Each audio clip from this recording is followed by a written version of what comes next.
فرمایا اللہ کے حکم سے یہ فرشتے تمہارے آگے سے پیچھے سے تمہاری جسموں کی حفاظت کر رہے ہیں، حوادثات سے تمہاری حفاظت کر رہے ہیں۔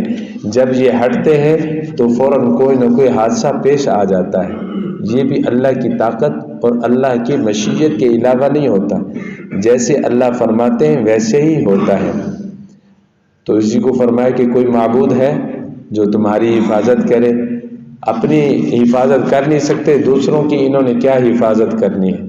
یہ لات منات عزا پتہ نہیں کتنے کچھ بنائے ہوئے، فرمایا یہ تو ایسے ہیں ان کو پکارا جائے پکار نہیں سنتے، ایسے ہیں کہ جو تمہیں کبھی نفع نہیں دے سکتے، نقصان سے کبھی بچا نہیں سکتے۔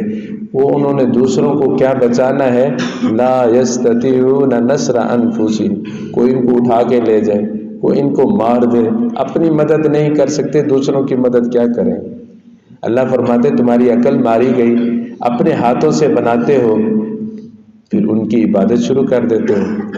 کبھی درخت کے سامنے جھک گئے، کبھی پانی کے سامنے جھک گئے، کبھی سورج کے سامنے جھک گئے، کبھی آگ کے سامنے جھکے کھڑے ہیں۔ حیرت یہ ہے کہ اپنے ہاتھوں سے بت بنا کر ان کے سامنے جھک گئے۔ یہ گندی سوچ انسان کو ترقی نہیں کرنے دیتی۔ حضور علیہ الصلوۃ والسلام کی ذات سے بڑھ کر کائنات میں کوئی نہیں آیا۔ ایک مرتبہ جمع فرمایا اپنے رشتہ داروں کو، بڑا لمبا واعظ فرمایا اور ایک لفظ ارشاد فرمایا حضرت فاطمہ الزہرا رضی اللہ تعالی عنہا کو کہ میری بیٹی سلنی مما شئت، جو تو مجھ سے مانگے من مالی، میرے مال میں سے میں تجھے عطا کروں گا، لیکن ایک بات یاد رکھ، اگر اللہ کا عذاب آ گیا تو میں بچا نہیں سکتا۔ حضور سے بڑھ کر کوئی ذات تو کائنات میں نہیں۔ حضور ارشاد فرما رہے ہیں کہ اگر عذاب الہی کی گرفت میں کوئی آ گیا میں بچا نہیں سکتا، ہاں اللہ کا حکم ہوگا تو میں بچاؤں، میں سفارش کروں گا، اللہ کی مرضی ہے کہ کس کس کے بارے میں مجھے اللہ اجازت دیں گے اور میں سفارش کرتا جاؤں گا، اللہ بخشتے جائیں گے۔ اور اس کا نقشہ اللہ نے کائنات میں بھی دکھایا، یہ نہیں کہ قیامت تو جب آئے گی ارشاد فرمایا کائنات میں بھی اللہ نے دکھایا۔ سید الانبیاء ہے، معصوم ہے، جنازہ پڑھانے کے لیے تشریف لے گئے، جنازہ پڑھنے والے محفوظ ہیں، پڑھانے والے معصوم ہیں، زبان حال سے کہہ رہے ہیں اللہم اغفر لحینا، اللہم اغفر لحینا، جنازہ پڑھ کر فارغ ہوئے، کفن بھی شامل ہے۔ ایک روایت میں آتا ہے اس کفن پر اپنا لعاب مبارک بھی لگایا، قبر میں دفن کر دیا، دعا مانگی، رکوع پڑھا، سارا کچھ ہوا۔ اللہ نے ارشاد فرمایا استغفر لهم او لا تستغفر لهم، اے میرے محبوب ایک جنازہ نہیں 70 مرتبہ جنازہ پڑھا دے، نہیں معاف کرتا۔ کہا حضور سے بڑھ کر یہ آگے معبود؟ اللہ نے تو فرمایا کہ ان کی کیوں معافی نہیں ہو رہی؟ صرف اس وجہ سے کہ یہ میرے حبیب کے گستاخ ہیں، میرے حبیب کے گستاخ ہیں، میں ان کو کبھی معاف نہیں کروں۔ افلا یرون انا ناتی الارض، ہم تو زمین میں سے بھی کمی کرتے آ رہے ہیں، کفار کی تنزلی ہوتی جا رہی ہے، یہ تو بتوں کے پیچھے لگے ہوئے ہیں، ہم نے تو مسلمانوں کو خوشحالیاں اور حکمرانیاں عطا کرنی ہیں۔ اور یہی وجہ ہے جب ہمارے نبی علیہ الصلوۃ والسلام مدینۃ المنورہ ہجرت کر کے تشریف لائے تو اللہ نے بڑی فتوحات سے مالا مال فرمایا۔ سن 7 ہجری میں خیبر فتح ہوا، یہودیوں کی کمر ٹوٹ گئی۔ 8 ہجری میں فتح مکہ ہوا، مشرکوں کی کمر ٹوٹ گئی۔ حضرت ابو ذر غفاری رضی اللہ تعالیٰ نے محنت کی تو آدھا قبیلہ ان کی تبلیغ کی برکت سے، محنت کی برکت سے اللہ نے مسلمان بنا دیا۔ جب مدینہ میں آپ تشریف لائے، آپ کی برکت سے اللہ نے پورے قبیلے کو ہدایت نصیب فرما دی۔ اور قبیلہ اسلم یہ مکہ سے لے کر شام تک پھیلا ہوا تھا۔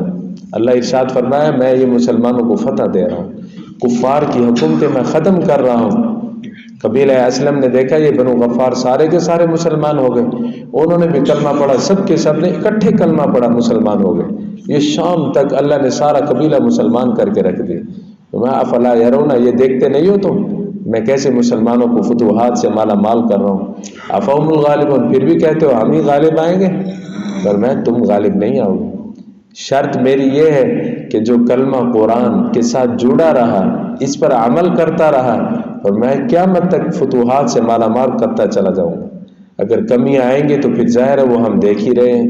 وَلَئِن مَسَّتْكُمْ نَفْحَةٌ، فرمایا اگر عذاب کا میرے جانب سے ایک صرف جھونکا ہے، جھونکا کسی کہتے ہیں جیسے پنکھا چلتا ہے نا، ہلکی سی ہوا پہلے آتی ہے، اسے جھونکا کہتے ہیں، کہا تھوڑا سا جھونکا لگے نا، یا ویلنا، تب کہیں گے او افسوس، انا کننا ظالمین، ہم نے تو بڑی زیادتیاں کی، ہم نے بڑے ظلم کیے۔ اب یاد آ رہی ہے کہ ہم نے حضور علیہ السلام کے ساتھ کیا کیا، صحابہ کے ساتھ کیا کیا، اپنے مال و عشرت میں پڑے ہوئے رہے، غفلت میں پتہ نہیں کیا کچھ کر کے چلے گئے، کہہ کے چلے گئے، بڑا کچھ کہا کرتے تھے، نہ مانو قیامت کے دن ہم تمہارا وزن اٹھا لیں گے، نہ مانو یہ تمہارا ماں باپ کا دین چھڑوا دے گا، ان کی بات نہ مانو یہ تو رشتہ داروں سے تڑوا دیتے ہیں۔ کہا گفتار کے قاضی بنے پر کردار کے غازی نہ بنے۔ یا ویلنا، اب کہے گا آئے افسوس، آئے افسوس، انا کننا ظالمین، دنیا میں رہتے ہوئے ہم کلمہ قرآن مان لیتے تو آج ہمیں یہ ذلتیں نہ اٹھانی پڑتی، یہ پریشانیاں نہ اٹھانی پڑتی۔ یہ آئے گا قیامت کے دن، پوچھیں گے تمہارے پاس نبی نہیں آئے تھے، تمہارے پاس کلمہ نہیں آیا تھا، قرآن نہیں آیا تھا، علماء حق نہیں آئے تھے؟ کہیں گے آئے تھے، بس ہماری بدبختی ہم پر غالب رہی، غلبت علینا شکوتنا وکننا قوما ظالمین، ہم پر ہماری بدبختیاں غالب رہیں، ہم کلمہ نہ پڑھ سکے، ہم قرآن کی طرف نہ آ سکے۔ اس کے برعکس جو مسلمان ہوں گے بڑے مزے میں ہوں گے۔ اللہ تعالی ہم سب کو نصیب فرمائے۔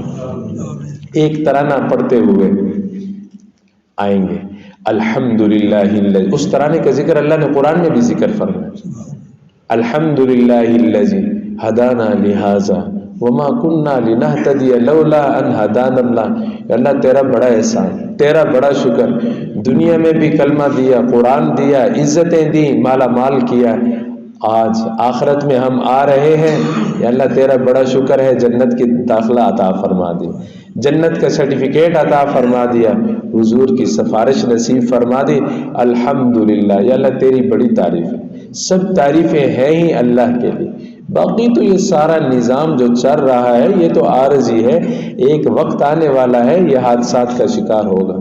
اسی کو فرمایا الہی گلشن ہستی کا اصلی باغباں تو ہے، الہی گلشن ہستی کا اصلی باغباں تو ہے، یہ جلوے سب عارضی ہیں، بہار بے خزاں تو ہے۔ ہمیشہ رہنے والی تو اللہ کی ذات ہے، یہ تو سارے کے سارا کھیل تماشا لگا ہوا ہے میرے عزیز، کوئی سمجھ جاتا ہے، کوئی سمجھ نہیں سکتا۔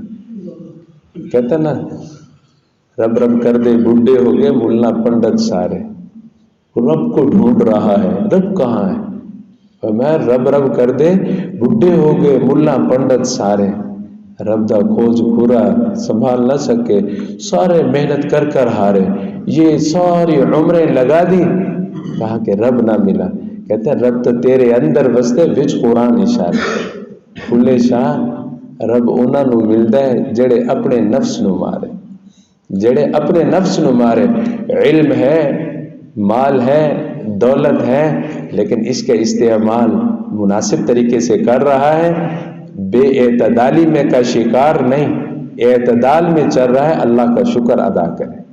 اللہ نے اعتدال نصیب فرما دیا تو میں یہ بڑا کامیاب انسان جا رہا ہے۔ یہ بار بار سورۃ الانبیاء کے زیادہ تر جو مضامین ہیں قیامت، رسالت اور توحید کے ہیں، ایک سبق کے آگے اللہ تبارک و تعالی انبیاء کے واقعات کو شروع فرمانے والے ہیں۔ حقیقت تو یہ ہے کہ اللہ تعالی انسان کی توجہ بار بار شرک سے بچانے کی کوشش اور اسی طرح توحید پر لانے کے دلائل کہ انسان کسی نہ کسی درجے میں توحید پر آ جائے، شرک سے بچ گیا۔ جو شرک سے بچ گیا، اللہ کے نبی ارشاد فرماتے ہیں میں اس کی سفارش ضرور کروں گا، یہ جنت میں ضرور داخل ہوگا۔ دعا ہے اللہ تعالی ہم سب کو دین سیکھ کر صحیح سمجھ کر اس پر عمل کرنے کی توفیق نصیب فرمائے۔ وآخر دعوانا ان الحمد للہ رب العالمین۔